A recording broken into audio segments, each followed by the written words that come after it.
నేను doctor కొండలరావుని, consultant cardiologist ప్రతిమ hospital. ఈరోజు మనం ఒక టాపిక్ గురించి డిస్కస్ చేద్దాము. కామన్గా వచ్చే టాపిక్స్లో ఏంటంటే heart attack. What is a heart attack, ఎందువలన వస్తుంది, దానికి కారణాలు ఏంటి, హార్ట్ అటాక్కి కార్డియాక్ అరెస్ట్కి తేడా ఏంటి అనేది మనం డిస్కస్ చేద్దాం ఈరోజు.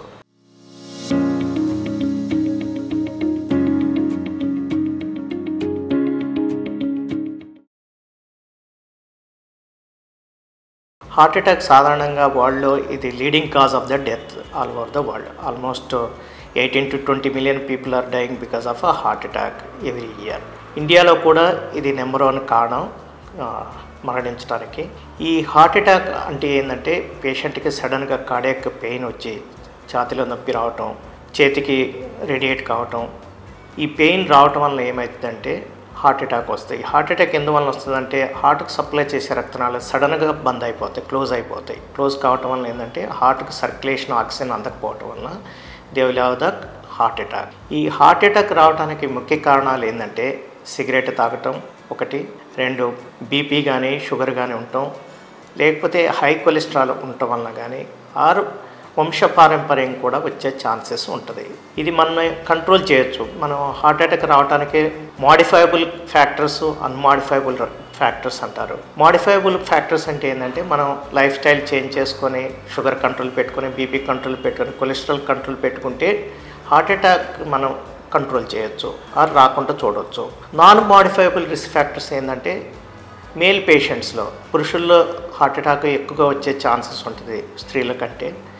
ఇంకొక కారణం ఏంటంటే వంశపారంపర్యంగా మన పేరెంట్స్కి కానీ వాళ్ళకి వచ్చేప్పుడు పిల్లలకు వచ్చే ఛాన్సెస్ ఉంటుంది. ఇది మనం మాడిఫై చేయలేం. కాకపోతే ఏంటంటే ఎర్లీగా రికగ్నైజ్ చేసి ప్రివెంటివ్ టెస్టులు తీసుకుంటే మనం ఎర్లీగా రికగ్నైజ్ చేయొచ్చు, దాన్ని ట్రీట్ చేయొచ్చు. These are the causes for the heart attack. Heart attack వచ్చిన వాళ్ళలో జాగ్రత్త తీసుకోవాల్సింది ఏంటంటే చెస్ట్ పెయిన్ వచ్చిన ఇమీడియట్గా డాక్టర్ని కలవటం కానీ, లేకపోతే ఇమీడియట్గా నియర్ బై హాస్పిటల్కి కానీ వెళ్ళటం మంచిది.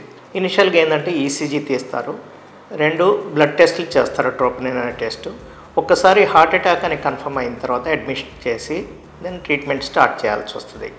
ఈ హార్ట్ అటాక్ రికగ్నైజ్ చేయడానికి 3 ఉంటాయి. 3లో 2 ఉన్నా కానీ మనకు చెప్పొచ్చు.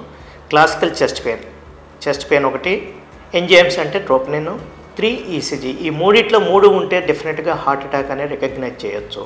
ఒక్కసారి ట్రోపోనిన్ పాజిటివ్ వస్తే డెఫినెట్గా అడ్మిట్ కావాల్సి వస్తే any patient goes to the hospital, first they will advise the troponin I test or troponin T test. Troponin positive వస్తే అంటే ఏంటంటే హార్ట్కి మైన్యూట్ డ్యామేజ్ ఉన్నా కానీ ఎర్లీగా రికగ్నైజ్ చేసే కెపాసిటీ ఉంది ట్రోపోనిన్ ఐ పాజిటివ్ వాళ్ళు ఇంటికి వెళ్తే ఏమవుతుంది అనేది కూడా ఉంటుంది.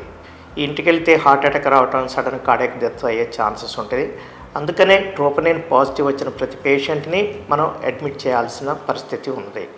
ఇది గైడ్లైన్స్, అమెరికన్ గైడ్లైన్స్ కానీ, యుఎస్ కానీ గైడ్లైన్స్ కానీ, ఇండియన్ గైడ్లైన్స్లో కూడా ఈ 3 టెస్టులు కంపల్సరీ, ట్రోపోనిన్ ఒకటి, ఈసీజీ ఒకటి, 2డిఏకి ఒకటి కంపల్సరీగా చేసుకోవాల్సి వస్తుంది. ఒక్కసారి హార్ట్ అటాక్ అని రికగ్నైజ్ చేసిన తర్వాత ఏం ట్రీట్మెంట్ స్టార్ట్ చేయాలంటే ఈ హార్ట్ అటాక్ కారణాలు మనం గుర్తించాల్సి ఉంటుంది. ఈ హార్ట్ అటాక్ ఎందువల్ల వచ్చిందనేది మనం తెలుసుకోవాలి. హార్ట్ అటాక్ ఎందువల్ల వస్తుంది? కొలెస్ట్రాల్ వలన, క్లాట్ ఫామ్ కావటం వలన, సడన్గా సర్క్యులేషన్ ఇంపేర్ అయ్యి then they will get the heart attack. వీటికి ఏం చేస్తామంటే యాంటీకోగులెంట్స్ అంటే ఏంటంటే హెపారిన్ 5000 యూనిట్స్ ఇమీడియట్గా ఇవ్వాల్సి వస్తుంది. Second one is aspirin is blood thinning agent, clopidogrel లేకపోతే యాక్సిన్ అనే ట్యాబ్లెట్స్ ఇస్తాం. కొలెస్ట్రాల్ రెడ్యూసింగ్ ఏజెంట్స్ ఏమిస్తామంటే స్టాటిన్స్ ఉంటాయి, ఎట్రోవాస్టాటిన్ కానీ రోజోవాస్టాటిన్ ఇవ్వాల్సి వస్తుంది. నవేడేస్ హార్ట్ అటాక్ వచ్చిన వితిన్ 6 అవర్స్లో వస్తే 2 మోడ్స్ ఆఫ్ ట్రీట్మెంట్ ఉంటాయి. ఒకటి life saving injection like thrombolytic therapy అంటారు, లేకపోతే డైరెక్ట్ క్యాథ్లాబ్ తీసుకుపోయి యాంజియోగ్రామ్ చేసి ఎక్కడైతే బ్లాక్ ఉందో దాన్ని క్లియర్ చేయటం, దీన్ని ప్రైమరీ యాంజియోప్లాస్టీ అంటారు. ఈ ప్రైమరీ యాంజియోప్లాస్టీకి మెడికల్ మేనేజ్మెంట్కి థ్రాంబోలైటిక్ థెరపీ తేడా ఏంటంటే క్లాట్ డిజాల్వింగ్ మెడిసిన్ ఇచ్చినప్పుడు it works only in 70% of the patients only, whereas primary angioplasty 95% to 98% success rate ఉంటుంది. అందుకనే ఇమీడియట్గా వితిన్ 90 minutesలో మొబిలైజ్ చేయగలిగి వాళ్ళకి ఎఫోర్డబిలిటీ ఉంటే the best treatment is to go for the primary angioplasty for the heart attack patient. ఈ సమయం అనేది చాలా important. Decision తీసుకునేప్పుడు కూడా తొందరగా డిసిషన్ తీసుకోవాలి హార్ట్ అటాక్ పేషెంట్. ఈచ్ నిమిషం చాలా వాల్యుబుల్. సో ఎంత తొందరగా డిసిషన్ తీసుకుంటే అంత మంచిది. తర్వాత ఒక్కసారి మనకు ప్రైమరీ యాంజియోప్లాస్టీ కానీ థ్రాంబోలైటిక్ థెరపీ అయిన తర్వాత దెన్ 2-3 డేస్లో majority of the times we can send the patient home. ఒక్కసారి స్టెంట్ అయిన తర్వాత మనం చేయాల్సిన జాగ్రత్తలు ఏంటంటే, తీసుకోవాల్సిన జాగ్రత్తలు ఏంటంటే, స్టెంట్ అనేది ఫారిన్ బాడీ, మన బాడీలో తయారైంది కాదు, అది రిజెక్ట్ అయ్యే ఛాన్సెస్ ఉంటుంది. దాన్ని ప్రివెంట్ చేయడానికి ఏంటంటే blood thinning agents compulsory. Aspirin ఒకటి, క్లోపిడోగ్రిల్ లేదా యాక్సర్, ప్రాసిగ్రిల్ అనే బ్లడ్ థిన్నింగ్ ఏజెంట్స్ కంపల్సరీ తీసుకోవాలి. సో ఫస్ట్ 2 months అయితే compulsory. Depends on the risk of bleeding, will reduce or will continue the same medications. ఇంకొకటి ఏంటంటే, irrespective of the cholesterol levels will give the cholesterol tablets for every patient. కొలెస్ట్రాల్లో targets ఏంటంటే LDL 70 కంటే తక్కువ ఉండాల్సి వస్తుంది, total cholesterol 200 కంటే తక్కువ ఉండాల్సి వస్తుంది. ఈ టార్గెట్ రీచ్ అయ్యేకి మనం డోస్ అడ్జస్ట్ చేస్తూ ఉండాల్సి వస్తుంది. ప్రతి ట్యాబ్లెట్స్కి కాంప్లికేషన్స్ ఉంటాయి, రిస్క్ ఫ్యాక్టర్స్ ఉంటాయి, సైడ్ ఎఫెక్ట్స్ ఉంటాయి.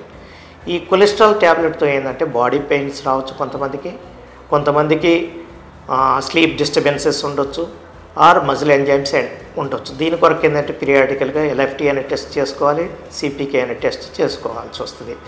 ఈ హార్ట్ అటాక్ అని చెప్పే ముందు నేను ఒకటి చెప్పాను, కార్డియాక్ అరెస్ట్ అనే వర్డ్ కామన్గా యూజ్ చేస్తూ ఉంటారు. కార్డియాక్ అరెస్ట్కి హార్ట్ అటాక్ తేడా ఏంది అని. కార్డియాక్ అరెస్ట్ అంటే హార్ట్ పని చేయకుండా సడన్గా ఆగిపోవటాన్ని కార్డియాక్ అరెస్ట్ అంటారు. దానికి ఒక రీజన్ ఏంటంటే, హార్ట్ అటాక్ వచ్చిన వాళ్ళలో సడన్గా హార్ట్ బీటింగ్ ఫాస్ట్ అయ్యి సడన్గా కార్డియాక్ అరెస్ట్ రావచ్చు. ఈ కార్డియాక్ అరెస్ట్ రావడానికి చాలా కారణాలు ఉంటాయి. బ్లడ్ లాస్ వలన, హైపోటెన్షన్ వలన కానీ, ఎరిథ్మియాస్ వలన రావచ్చు, కార్డియోజెనిక్ షాక్ వలన రావచ్చు, హార్ట్ అటాక్ వలన రావచ్చు, చాలా కారణాలు ఉంటాయి. సో మనం హార్ట్ అటాక్ వచ్చిన పేషెంట్స్ని ఇమీడియట్గా మనం అటెండ్ కావాల్సిన అవసరం ఉంటుంది.